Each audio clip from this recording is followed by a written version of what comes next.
Thank you, Deborah.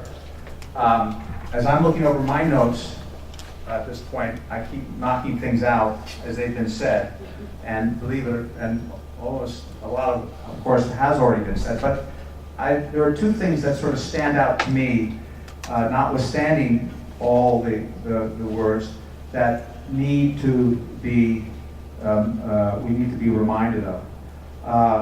The first one is, what has she done in to me, a historic perspective, going back. Let's take the jet back to 1940, and then the second part, which Barb and Deborah touched on, is how she did it. The first point is to remember or recall.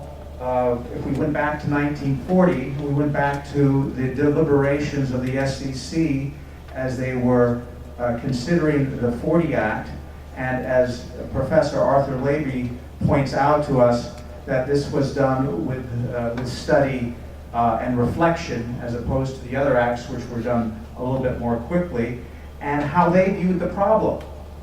And the problem wasn't all that mysterious. It was, as it was observed during the prior years, the confusion, the mix-up of sales and advice. And so the problem that had to be fixed was the separating, distinguishing sales and advice.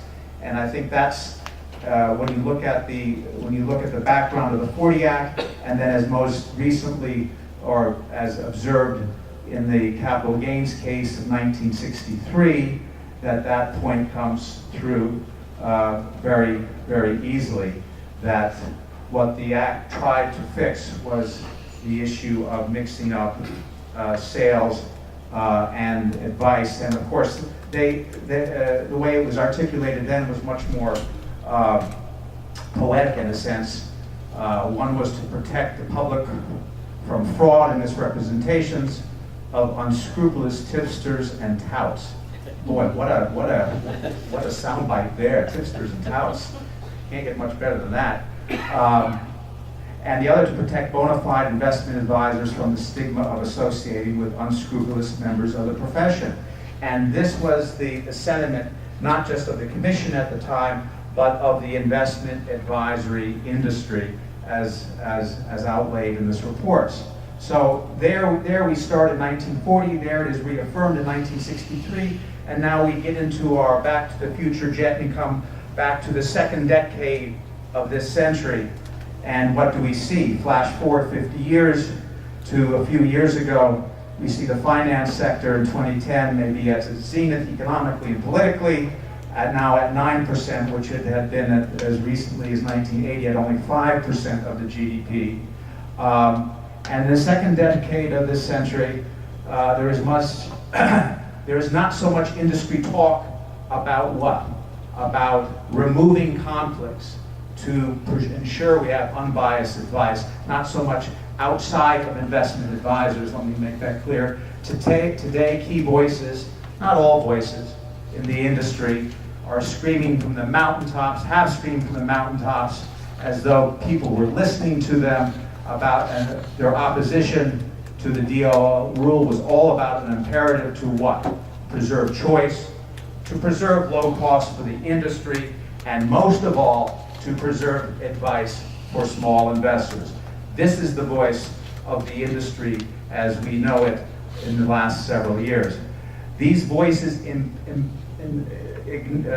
absolutely rejected the generations of history and law and logic, and again, as Professor Levy points out in a piece about 6 years ago, common sense. It's only common sense that advice means disinterested advice. Gee, an academic needs to tell us that, but good for him. Today, the key voices are screaming those other messages, and they are rejecting the history that we know, and basically trying to reject the fiduciary case to wipe clean from the institutional memories and the century, not just the centuries of history, but the background of the Advisors Act itself.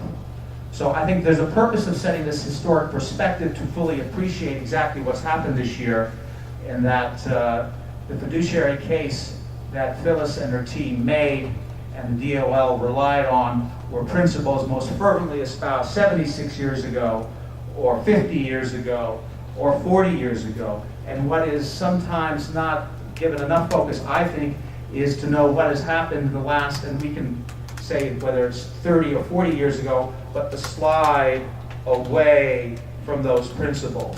So come to several years ago, it's not just that the DOL is matched up against the single most powerful lobby on the face of the earth, but it's also facing a trend of historic insignificance in terms of getting further and further away from fiduciary principles.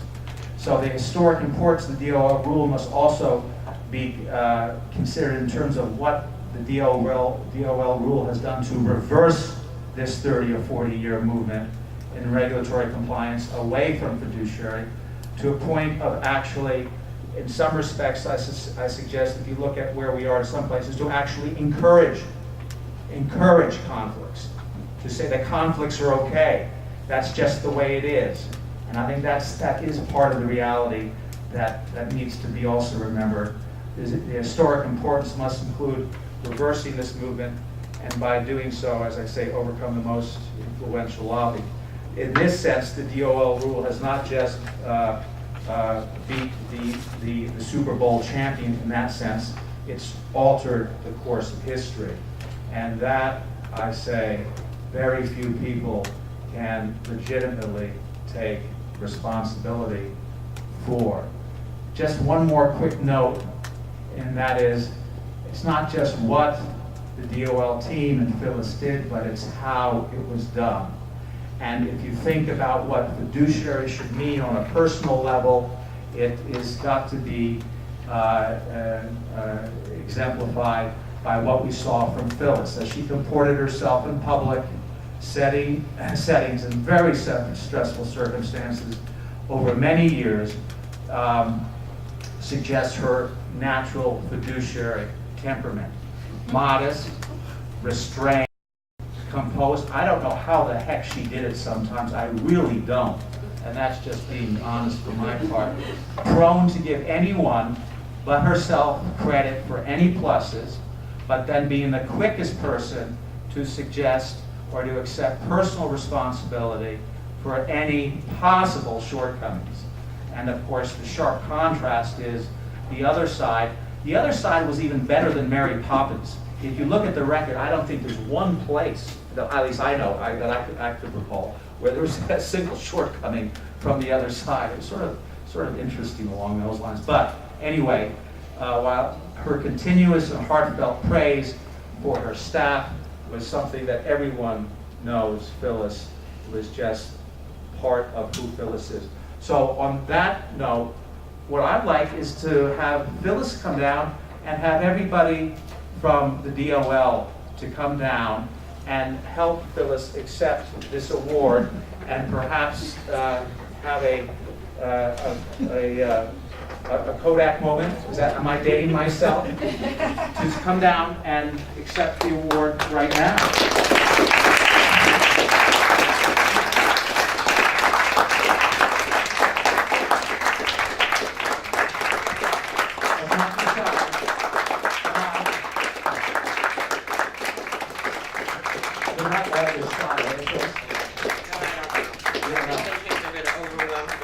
No, I don't think they are. I think they should come down. Come on down. Come on down. Maybe former DOL people like Alan.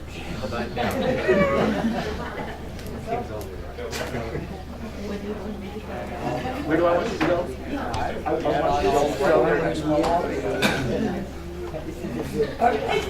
Of course, when Newt mentioned a Kodak moment, he wasn't referring to bankruptcy. No. Okay.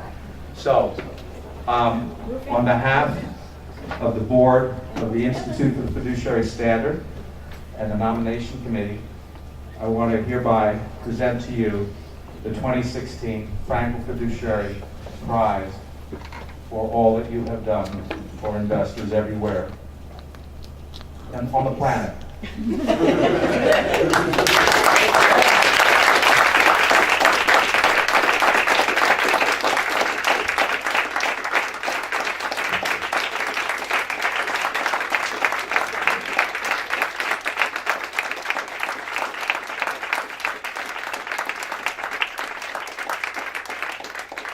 If I ever clean off my desk, this will be on the